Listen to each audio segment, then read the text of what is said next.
to Standing in the Sunlight with Cynthia Rose. We are all on an ever-unfolding unique journey. Join Cynthia Rose as she begins her unique perspective to all that is meaningful. Topics and personalities that support your path, bringing inspiration and passion and heart-centered ways to live a more fulfilling life. A down-to-earth and uplifting sharing of what it means to be spiritual, creative, and living life to the fullest by standing in the sunlight. Born an intuitive medium, Cynthia Rose is also an ordained minister, singer, astrologer, educator, and writer. She has studied the intuitive and healing arts for over 40 years. Rise up and stand in your sunlight now with Cynthia Rose. Hey, good afternoon where I am. Good morning, good evening, wherever you are in the world. Welcome. And if you're listening on playback, then excited that you're here as well. Welcome. We have a great show today. Just want to mention a couple of things before we get started. You can find me at Cynthia Rose Medium on Facebook. I am under that name on Twitter and Instagram. And I'd love it if you'd subscribe to my YouTube channel, Cynthia Rose Medium. That would be terrific. And we can stay in touch. And of course, there's also my website, and you can sign up for my newsletter for the many things that are happening. And I'm excited to be up in Bellingham, Washington this weekend demonstrating mediumship and doing private readings. So that's exciting. Today, we have Elisabeth Grace, astrologer with just a wonderful, vivacious personality. I'm so excited to have her on the show. You're going to hear all about what she does and the many things that are going on with her. And she is unique and beautiful human being that brings her beautiful light to astrology. I have had her on the show before, and I know that many of you liked having her on the show. We think of her sometimes as the news astrologer. We had her on before. Check out the other show where she talked about how the chart never dies. Absolutely fascinating show. And I just want to mention we'll do it at the end of the show, but you can look her up at graceastrology.com. So welcome to the show, Elisabeth. Thank you, Cynthia. Wow, what a lovely introduction. And I'm so thrilled to hear that you've got positive feedback from your listeners. That's just fantastic. Thank you for inviting me back again. We had so much fun last time. We did. We actually giggled. We did. And yeah. There's a lot of, and I was, like I said, I was talking to you before we got started on the actual show, and realizing that you haven't had an astrologer on the show all year. And so perhaps your listeners there's plenty to talk about today. Today as we're talking, we have literally like less than 2 hours left of the old astrological year. We are less than 2 hours away from here in the Northern Hemisphere, that wonderful event known as the Vernal Equinox, where we welcome the first day of spring. We move from caterpillar mode into butterfly. And boy, do I feel ready for it. I know. We're all ready for a fresh start. So not only do we have, so I can share with you guys why this is why do we pay so much attention to the first day of a season? Why do we mark these times? The solstices and the equinoxes. Have you ever thought? It's like when I talk to people about, why we have eclipses and why we need to consider the moon, and you start telling people, for example, did you ever think, when you look up in the sky, that the sun is ginormous and zillions of miles away, and the moon is far smaller and closer in comparison? But from our perspective on planet Earth, they are the same size. Right. Right. You know, and it's just things we take for granted. And it's because they are the same size that we have this phenomenon of eclipses, which are not having today. But just thinking about the moon and thinking about these things. But I was talking about in this little wandering way here about actually the seasons and why we pay attention to them. Yeah, why do we? Why do we pay attention to them? Well, okay, the first day of any season, spring, summer, fall, winter, corresponds to the first day or the first degree. So each astrological sign has 30 degrees. You multiply that times 12, and you've got 360, which is your perfect circle of 12 signs. But the first degree, so the first degree of Aries, Cancer, Libra, and Capricorn, these 4 signs, which correspond to the beginning of each season, spring, summer, fall, winter, they are called the cardinal signs of the zodiac. With cardinal here suggests from the Latin root of the word that on which something turns or depends. So the start of a season is a turning point. It's like we're going to shift gears and we're going to do something new. We do things differently in spring than we do in summer or fall or winter. You with me? Oh, yeah. Yeah? Okay. So Yeah. the first day of any season is a turning point, and cardinal signs, the Aries, Libra, Cancer, Capricorn, are the signs that take action. They get things started. Nothing gets started without the action. The action leads to the change, which, you know, in weather terms, it leads to a change of seasons. And you can hear it in the background that I'm calling you from New York. If you hear those sirens, I'm not in a soundproof booth, but here I am in New York. Anyway, so the cardinal signs are that upon which something turns. These are turning points, right? In Japan, for example, the first day of any season is a holiday. It's like we have to think about, you guys think about this. It's like, what do you want to get started? And, but wait, there's more. In the language of astrology, the first day of any season, the first degree of any cardinal sign that corresponds to a season, like spring, summer, fall, winter, Aries, Cancer, Libra, Capricorn. The first degree is called the Aries point, which is a point of prominence, extra special attention. Things happen on the first day, on the solstices and the equinoxes, usually with respect to leaders. You can see this in the news, leaders of business, leaders of heads of state. You will notice that there's stuff that goes across the headlines related to leadership that gets more attention than usual. Wow, okay. So if you were born on the first day of any season, let's say like if you were born on the first day of the sign Cancer or Libra or Capricorn or Aries, you were born to attract attention just for like walking across the street. You're going to attract more attention than other people because you are born at this turning point. Like people are going to notice you.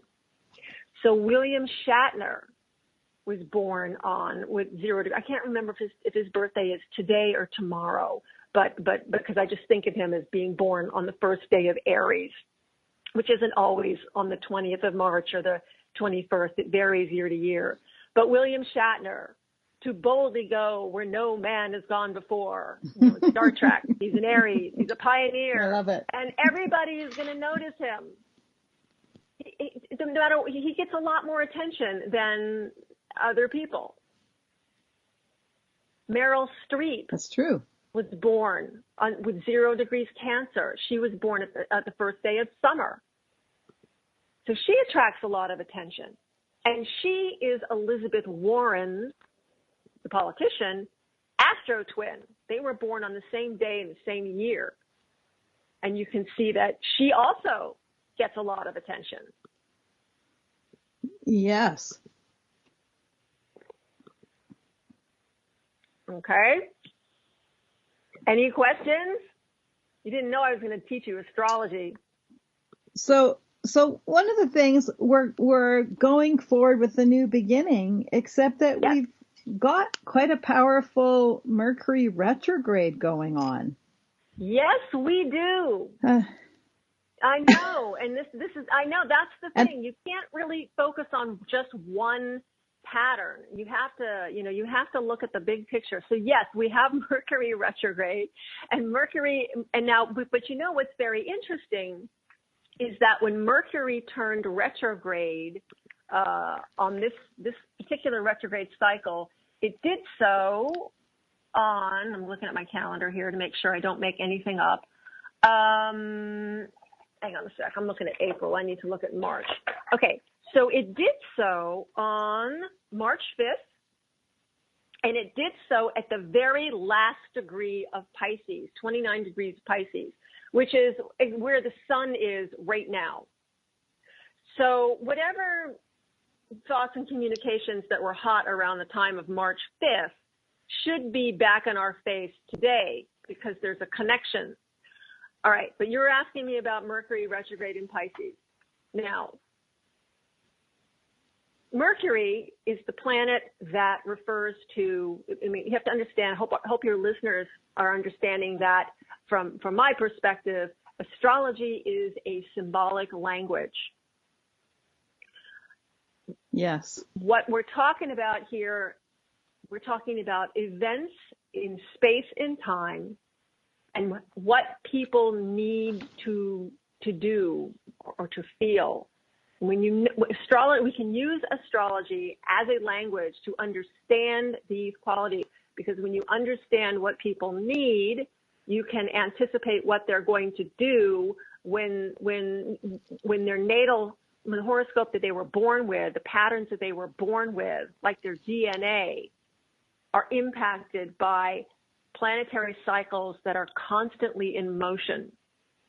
Okay, so Mercury, in the language of astrology, is the planet that refers to how we need to think and communicate, and it's our mindset. And in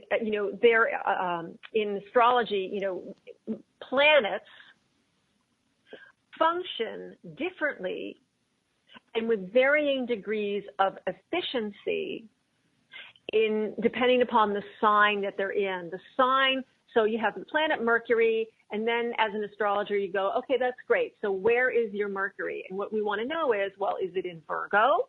Was it in Virgo when you were born? Was it in Pisces? It's going to function differently. Mercury is ruled by Gemini and Virgo. So if Mercury is in Virgo or Gemini, it's going to function well, because it's working with energy that it's compatible with what Mercury needs to do, which is get us from point A to point B and tell us what 3 + 3 equals. These are things that you don't really rely on your intuition to figure out math, or if you have to write a paper, you can't just transmit it telepathically. Pisces is an intuitive, a more formless, boundless energy, for lack of a better word. So if you were born with Mercury in Pisces, or we're living through days right now with Mercury in Pisces, the way people are thinking is more intuitively. It's not so much based on facts, which is what Mercury is supposed to help us do, but it's based upon beliefs, because that's the key word for Pisces. The Pisces mantra is, I believe. Pisces is all about faith and empathy feeling. And there are no boundaries with Pisces, because Pisces intuitively understands that we're all in this together. All is one. All right. So we have been working with this Mercury and Pisces energy now since, what is it? February 10th, Mercury went into Pisces. It's a long time, and it's not getting out of Pisces until April 17th. Almost 2 months here, over 2 months of wallowing in processing information that is based on what people feel and what they believe, not on facts. You follow why this can be challenging? Right. So if you look in the news, you read, watch the news and stuff. There are a lot of things that are coming up now where based on what people believe, whether it's true or not. It is true for them, because how can you argue with someone's belief? How can you argue with somebody's feeling? It's like, that's how I feel. True. You want to argue about it? This is how I feel. So this is what we're doing. And so now when the planet turns retrograde, which is to say that from our perspective on planet Earth, this is an astronomical, this is like hardcore science. All the astronomers out there will agree that, Mercury retrograde is an actual optical illusion that, science can explain it to you. It's not something that astrologers made up. We just have a different way of applying the symbolism of this phenomenon to our daily lives. So when a planet is retrograde, from our perspective on planet Earth, it appears to be moving backwards. Actually tracks backwards in the sky from our point of view. So the experience is like, if you live in a city where there is a subway, where there's a local and an express track, or if you don't have subways, you're in the express lane and you're passing a slower moving car, there will be a time when the two cars appear to be, they're moving neck and neck, but you're in the express lane, so you're going to accelerate and move faster. And when you look to your right, the car you're passing is going to appear to be moving backwards from your point of view. Which definitely takes some getting used to. Right. Okay? So where did it go? Really we're just about to go. Hold that thought. Hold that thought, because the music is queued up. Grab a glass of water, stretch your legs. We're having fun with Elisabeth Grace. All right. Yep. See you in a minute. Okay.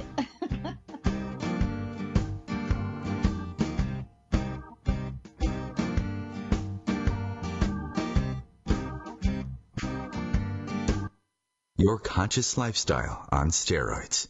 OMTimes Radio. IOM-FM. OMTimes magazine is one of the leading online content providers of positivity, wellness, and personal empowerment. A philanthropic organization, their net proceeds are funneled to support worldwide charity initiatives via Humanity Healing International. Through their commitment to creating community and providing conscious content, they aspire to uplift humanity on a global scale. Connect at omtimes.com. OMTimes, creating a more conscious lifestyle. Hello, I'm Sandy Sedgbeer, host of OMTimes Magazine's flagship radio show, What is Going On? My passion is sifting through information, research, and innovations from New Thought teachers, speakers, and researchers pushing back the boundaries of what we know about life, energy, metaphysics, and the universe. I love shifting perceptions about who we are, why we're here, and how quickly impossible becomes normal when we open our minds, expand our awareness, and accept that the only limits that exist are those we place upon ourselves. So if you're the kind of forward-thinking, eager investigator of what lies beyond the current reality that most perceive, why not make a date to come play with me in the field of possibilities at 4 p.m. Pacific Time, 7 p.m. Eastern Time every Thursday, and together we can discover what's really going on.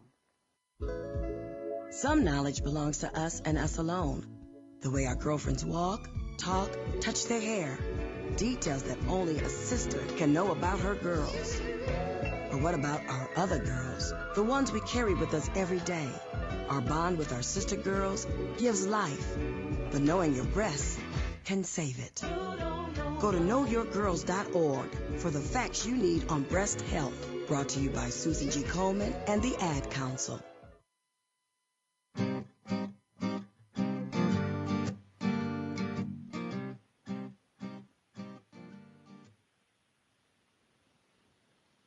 Okay, we're back. We were just talking about this Mercury retrograde. I had a little comment when you were talking. I wanted to say I usually love Mercury retrogrades. It's a time to reflect. Mm-hmm. It's a beautiful time. This one, it's 29 degrees of Pisces, you said. Right? It turned retrograde at the very last. It's like the very end of the end. So right. The planet at the very, like where the sun is right now, actually about ready to be born anew. Okay. Yeah. Right. So I'm listening. And and I kind of I felt that way, but I have Saturn 29 degrees of Capricorn in the 12th house. And Pisces is intercepted between Aquarius and Aries in my first house. So no wonder I have felt like I needed to meditate more or wanted to go within more. So the retrograde. So you look. So we have as above, so below. So Pisces turns retrograde at the very last gasp, the end of the end. So it could trigger feelings of despair. This is never going, we're just doomed because, Pisces can get that way. All right. This is it, but it's a mistake to succumb to this because the zodiac is a circle. It's not a straight line. So it's going to come around again. It always will come around again. There is always a new beginning. So Mercury retrograde, tuning in, anything, review, reconnect, retreat. But the focus of the review and the retreat in Pisces is your belief system. What do you believe? What is your faith? Your empathy, intuition. This is what comes up for review. And then, like for you, with Mercury retrograde in your first house, what do you believe about yourself? How do you feel about the image you're putting out there to the world? Because Mercury is activating that first house of personal projection. So I would say, how has that come up for you since February 10th? And that's the thing. It hasn't. Is it because it's an interception for me? I don't know. I have just really enjoyed more peace and more time sitting, sitting within meditation, sitting with the spirit world. I've really, it's been a very peaceful time for me, but I haven't really thought much about my image per se, but I've been going within and just sitting with the peace of myself as spirit. As opposed to outwardly projecting yourself onto an other. Exactly, I guess, yeah. There's not much forward communication, perhaps, right now because you're turning inward. Yeah, and at typically February is usually that time for me, not March, but typically February is sort of a time where I feel that, we all have our cycles where I feel like, this is a good time to sort of regroup and listen within. And not that I don't think it isn't always, but it is a powerful time for me that way. But I was doing some writing, but then I just felt like I want to say this retrograde has had more interruptions or hiccups, shall we call them, of things than I've had in, I can't remember when. Mm-hmm. So it's been, what's been interesting about this particular Mercury retrograde is that when planets go retrograde, they make more than one contact with other planets, because they move forward and they make a connection, and then they have to roll back and they connect again, and then the planet moves forward, and so you have a third hit. And this retrograde, Mercury was making contact with a lot of other planets, so it's especially energized. Oh, let's talk about that. That's probably something listeners would love to know. So, for example, so Mercury is cruising in there on February 10th, went into Pisces. And then, as it was approaching its retrograde station, what did it do? I'm looking at my calendar to call out these interesting patterns. Okay, so on, for example, February 23rd, and February 19th, which is the last full moon. So on February 19th, Mercury was conjunct Neptune for the first time, which is a visionary, this is suggesting we want to be wearing the rosiest colored glasses we can find. We are thinking idealistically. It's a great aspect for healing and art and artistry. Not the best pattern for rational thinking. It's looking for an ideal. It also sextiled Saturn. So that sort of infuses this vision with some grounding in reality. Okay, so it's countering that vision, tempering it. And Saturn is very high functioning because it's in Capricorn, which is the sign it rules. That's good. Then on the 23rd, Mercury made a sextile with Pluto. And when we have connections between Mercury and Pluto, which is the energy of digging up dirt and power, it's a wonderful aspect for an investigative reporter. There was a lot that went on that weekend. It was just revealing stuff that was buried. So just those three patterns alone. Then there's another one. It also squared Jupiter, so it's just blowing things out of proportion. So those four patterns, Mercury making contact with Neptune, Saturn, Pluto, and Jupiter, happened 3 times during this, the shadow period, which is before Mercury actually turns around and goes backwards. Appears to. And then when it turns forward, which we'll do, turns direct, which will happen on the 28th, it's gonna hit these patterns again. So on February 19th, Mercury met up with Neptune. That visionary pattern repeats itself this Sunday on the 24th. So we may see a sort of an echo or sort of a revisiting of whatever was going on. I see this because I study the news, and so I track storylines and when do we get the next piece of the puzzle. So we had this visionary thing planted on February 19th. So I'm expecting we're going to get some advancement on whatever the hot story was on this theme. It'll come back on March 24th.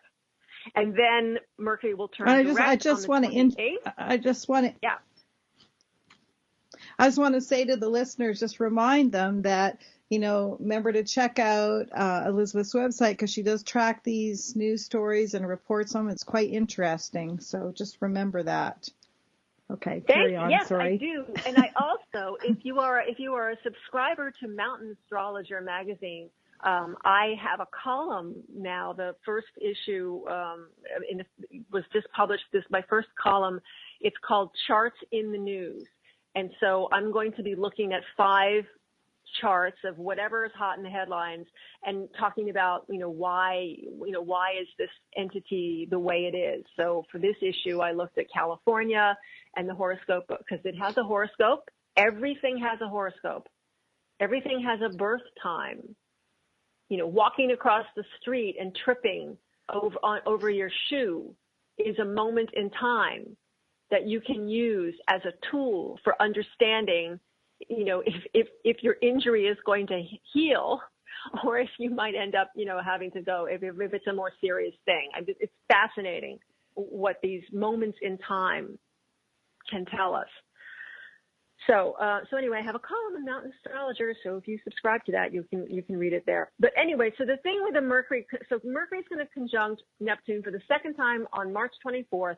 Then Mercury turns around. It's going to turn direct, and we'll have the third meetup between Mercury and Neptune on April 2nd, and that closes the cycle. So if you have a planet around, and your chart, if you have a planet around 16 degrees of Virgo, Pisces, Gemini, or Sagittarius, your horoscope is being activated, triggered by these contacts. So idealism, vision, creativity, these kinds of issues. I don't have everybody's horoscope, but we would see, but if I did, we would be able to see how those contacts, those planetary contacts, were likely to manifest in your life experience.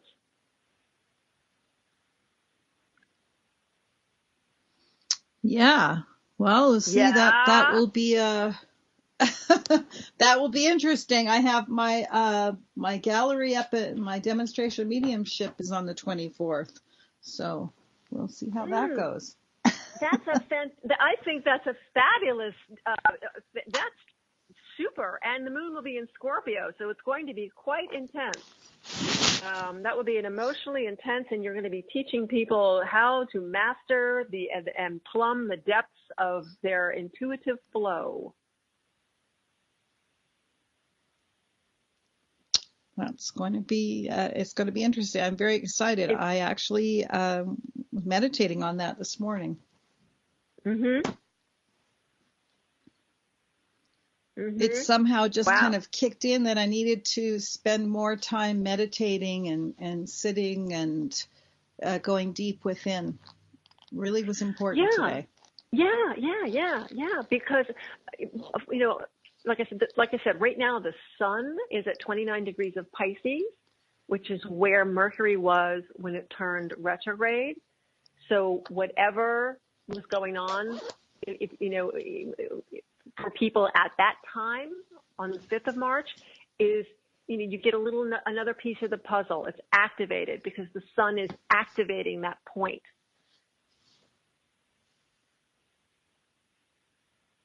Right. Yes. Sorry. Yeah, right. She's just like, for a second right. Astrology 101. Wow. I know we're sitting here with Mercury retrograde in Pisces, and I'm giving you a Mercury and Virgo discussion of this. But I'm conveying the feeling of it, because that would be the helpful thing with Mercury and Pisces, that people would listen and you would sort of pick up on it intuitively. But if we were doing a nonverbal radio interview, it would be challenging unless we wanted to conduct a meditative exercise for our listeners. We could just, give them a meditation. Right. And that would be Mercury and Pisces. The other thing that I don't know what it is, but it's been coming up for me, is that so many people I see have been losing pets. So many pets have been passing. It seems like it's just, like in the last, I don't know, 3 or 4 months, it's just like so many people are saying goodbye to pets. And there's been quite a few in the last couple of months. And so because it's been sort of happening, and I would say since Saturn went into Capricorn, I've noticed it. But I don't know everybody's chart and everything, but I have noticed that so many people, but can bring endings for people, and I don't know if it's because my Saturn's in the 12th house, but I always feel the influence of Saturn. So. Well, your Saturn at 29 degrees of Cancer, right? That's what you said? Yeah. Oh, sorry. My Saturn is 24 Capricorn and my Jupiter is 29 Capricorn.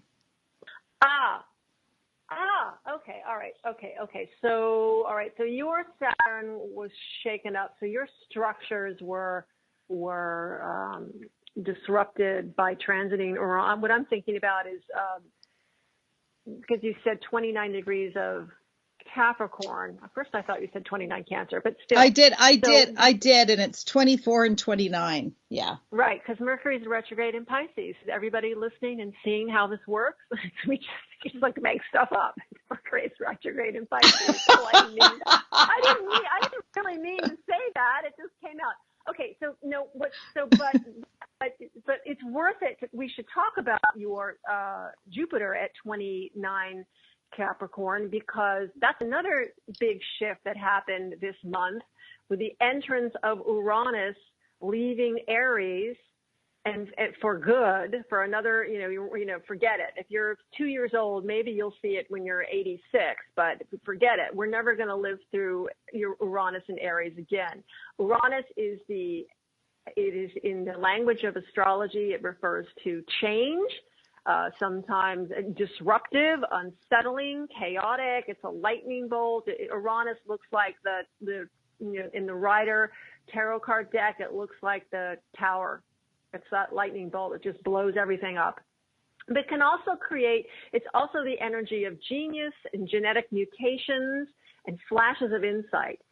So for you personally, you've just had transiting Uranus squaring your Jupiter at 29. So when Uranus is at 29 degrees of Aries just this past month, it squared your Jupiter at 29 degrees of Capricorn for the third time. And I would say that there must have been in the last year for you, because Uranus connected with your Jupiter 3 times. And so your Jupiter rules your 11th house. Yeah. So I've got my Jupiter's in my 12th. And Uranus is 29 degrees in my 7th. Yeah. But Sagittarius is on the cusp of your 11th house. We're being played Capricorn. off by the theme music. We're being cued off. Oh, we're having so much fun. Gosh. Okay. We are. Okay. We'll be right back. It's just whipping by. All right.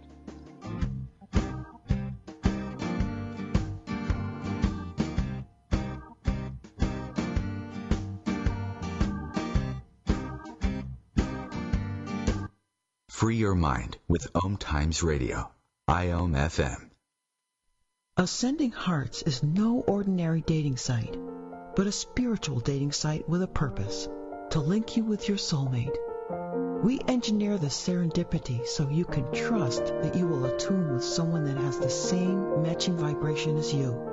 Ascending Hearts, the conscious dating site for the spiritually aware. Try Ascending Hearts for free, ascendinghearts.com. Tune in to the Practical Intuitive, Mind, Body, Spirit for the Real World with me, host Robin Fritz, Mondays at 2 p.m. Pacific, 5 Eastern.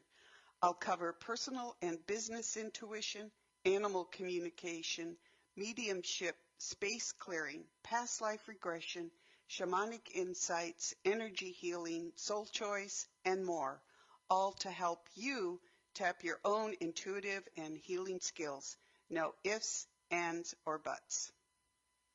GTG, BRB, OMW, be there in a few. You may think that these kinds of texts are fine because of their length, and you can easily send them at a stoplight. But no, answering one text can take your attention away from the road for 5 seconds. And traveling at 55 miles an hour, that's enough time to travel the length of a football field. Make good decisions. Don't text and drive. Visit StopTextStopWrecks.org, a message brought to you by the National Highway Traffic Safety Administration, Project Yellow Light, Noise, and the Ad Council. I'm definitely just saying things and wondering why I'm saying them. I'm gonna tell you. All right. Are we back? We are back. We're back. So while everyone was listening to the wonderful commercials, I actually looked at Cynthia's full chart so I can tell you guys some fun things here. So what I was saying was that, okay, so Cynthia has her Jupiter at 29 degrees of Capricorn, and it was squared by Uranus at 29 degrees of Aries 3 times the last year. And in Cynthia's horoscope, Uranus rules her ascendant, how she presents herself to the world, how she sees herself. And Jupiter rules her 10th house, which is her career and public status. So I would argue that over the past 12 plus months, maybe a little longer, going back maybe to mid-May, April, May of last year, you would have had a series of opportunities for just quite lovely and maybe unexpected, dazzling, innovative ways to expand your profession and public status so that you even sort of like turned a corner in some way. That's what I would surmise. It kind of feels that way. Yeah. Yeah. It's a very emotionally intense time with other things, but I'm not going to get into that part because let's just stick to Uranus and the Mercury retrograde. The other thing I wanted to share, because this is that Cynthia has Mercury retrograde. She was born that way.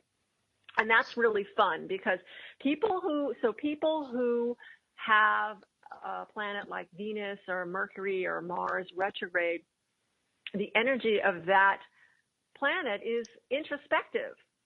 I tell my clients who have placements like this that, for example, in matters of thought and communication, with Mercury retrograde, if Cynthia were a baseball pitcher, right, she's out there playing for the Seattle Mariners or somebody, or I don't know who's playing. I don't even know who the Denver team is anymore. But anyway, so if you were a baseball pitcher, you would have one of the longest windups in the history of the game when it comes to expressing what's really going on in that busy little brain. So if somebody lives with you, they would be well advised to check in with you from time to time, because chances are there's a lot going on in your head that you're just not quite ready to express. And it would be good for that person you live with to ask you to try to bring it out a little bit before you just blurt it out after you've gone over it a million times and they go, "What? Really? I had no idea."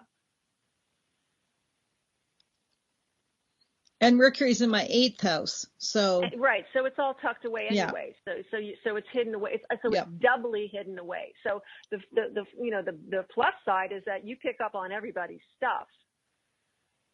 So if you're going to be a medium, how fabulous! I'm getting chills as I say that. This really works for you.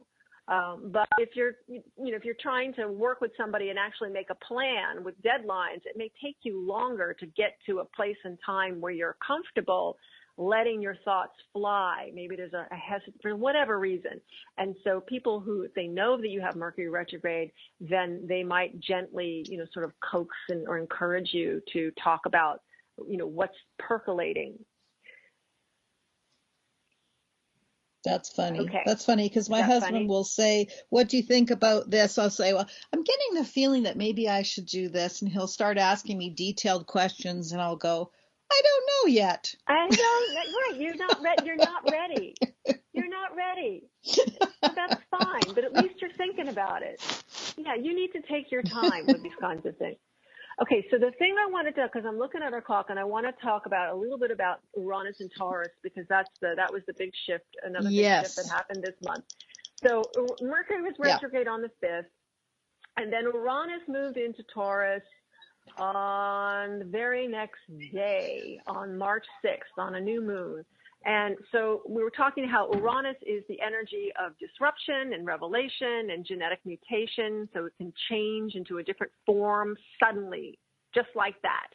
We're moving from cassette tapes to CDs, and then boom, we're going from CDs to MP3s, everything's digital. It's just like that. That is Uranus at work. Uranus also refers to technology. All right. So when when Uranus was in Aries, which it was for the past 7 years, Aries refers to the self. I am. It also refers to cars and warfare. And so you have Uranus, the sign of technology and disruption, and cars, and I'm serious, just technology and disruption and independence moving through Aries. And all of a sudden, for the past 7 years, we get everyone is a freelancer. Everybody is self-employed. We have to become self-reliant. We have self-driving cars. You know, we have drones now that can do our warfare for us. You don't actually have to have boots on the ground. You can, and it's just unpleasant. You know, aviation has also went through a big change because Uranus has to do with aviation industries. So you're left at the end of Uranus in Aries with a feeling of the self being unsettled. Everything we thought about who we are as individuals is just blown. It's just like, you know, toss that. So great. So we went through 7 years. Now what? Now we have Uranus moving into Taurus. Taurus refers to food, the earth, how we grow our food, beauty, cosmetics, money, banking. So we're beginning this journey for the next 7 years. Taurus also has, and the key word for Taurus is I have. So the concept of possessions and ownership, Uranus is, the energy of Uranus seeks to liberate and break apart. So we're facing the next 7 years where, you know, we're going to see a ton of innovation in what we eat, how we grow stuff, how we spend money, whether we own things, the actual earth itself. Technology is going to be infused into these processes in ways that, you know, 7 years from now, we will look back and say, wow, I could not, I'm not even sure I could have imagined this. Because it will, you know, like as if you were a taxi cab driver 7 years ago and you look back at the way things are now for you with Uber and Lyft, and it's, you know, your whole structure has just been blown apart. Or if you're a free, you know, now you're a freelancer, everybody is self-employed or an independent contractor because the whole system of your identity tied to the steady job has been disrupted. What do you think about that? Yeah, it's interesting as we came to the end of you know, that Uranus or how did you say it? Uranus? I call it Uranus. O-U-R-A-N-U-S. Uranus. Okay. Uranus. Uranus. Okay. Like there was an okay, you say it differently. Uranus. Because otherwise people have got earrings, like Beavis and Butthead. Exactly. Yeah. Uranus.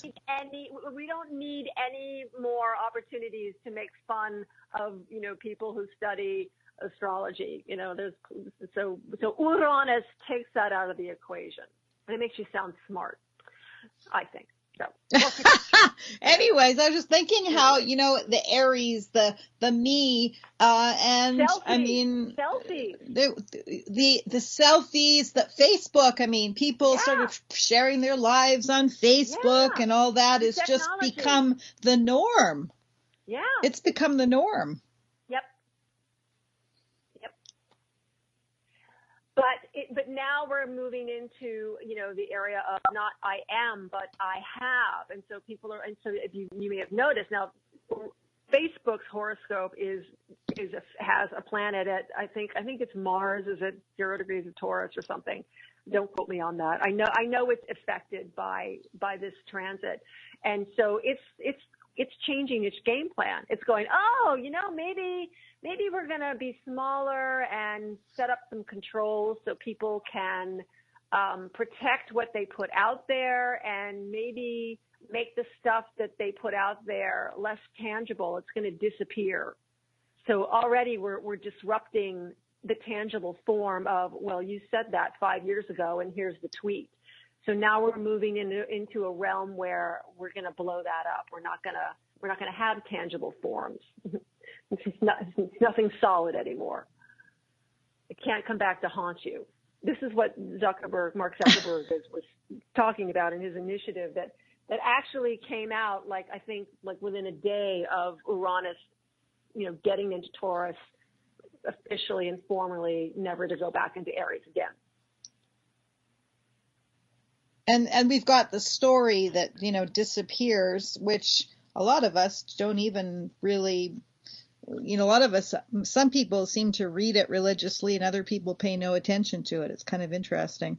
We'll see how that goes in a few years. Oh, that thing. I know. That's just weird. I don't, it's like, I'm up to my eyeballs with format. I stopped at CDs. It's like, don't give me another way. I don't care what, it's probably going to be a chip on our finger that has the entire music library of the world. It's either on our finger or in our brain. I'm not going there. I've just got my CDs because I just don't feel like investing in another way of doing things. This works just fine. And yet, I'm an Aquarius rise, so I have to. Yeah, you have to. I know. You have I might be slow about it. Yeah, I have. Well, because Aquarius is a fixed sign, so it does take a while to shift form. I have some planets, and I have 2 planets in Aquarius, so it takes a while to sort of go, oh, all right. Like I think I got my first CD maybe 3 years after they came out. I was like, oh, I'll go try this now. I'll give up my vinyl. Now I wish I'd kept my vinyl. Ugh, I wish I'd kept all. I had such a great record collection. Anyway, I still have some. Oh, it's so cool. It's yeah. Yeah. So yeah. So what do you think? So what do I think? What? So we got about 4 minutes left. We have 4 minutes. And yeah, it just has gone so quickly. I know. Yeah. I just want to, let's just remind listeners of what you're doing, get in touch with you, and then we can chat our way out because I don't want to lose that. Okay. So I am in New York. Here's what I'm working on. I'm in New York, so if anybody's in New York and wants to come see me in person, I would love to see you in person. Otherwise, I work with people all over the world, thanks to the wonders of modern technology. Uranus rules astrology, and it's been a wonderful, liberating thing for it to be in Aries because it's given astrologers all of these incredible tools to connect with clients who need our help and guidance. And just a good sounding board to help people understand why you are the way you are, why things happen when they do, and you should treat your astrologer the way you treat your dentist and check in with her every 6 months to a year because while your birth chart never changes, the cycles are always moving. And so, the hand that you're dealt with at the beginning of January 2018 is going to be a different deck. It'll be a different deck of cards 1 year later. And so it's just so helpful. All right. So I'm in New York. I work with people by phone or in person. I have a column in Mountain Astrologer. You can subscribe to that. And because I used to work in news, I love to write about news. And so I have a forecast that is free at graceastrology.com. You can go and read what I think about the news and why people are making news and when they're going to make news again. I've been doing it for 10 years. And if you're a news junkie, you might get a lot out of it.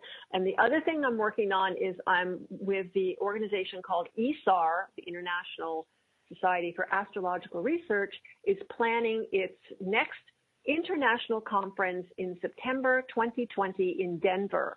So I'm going to be speaking at that, and I'll be going to Denver. Ooh, and all the horns are going off here in the street.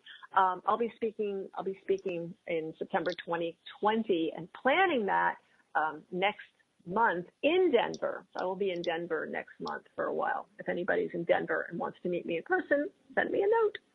And it's Elisabeth with an S, not a Z. ELISABETH at Grace. Oh, good point. Yes. Yeah, I know. I got to tell people that. Elisabeth Grace with a Z is like a stationery store in Chicago, but Elisabeth with an S is an astrologer in New York.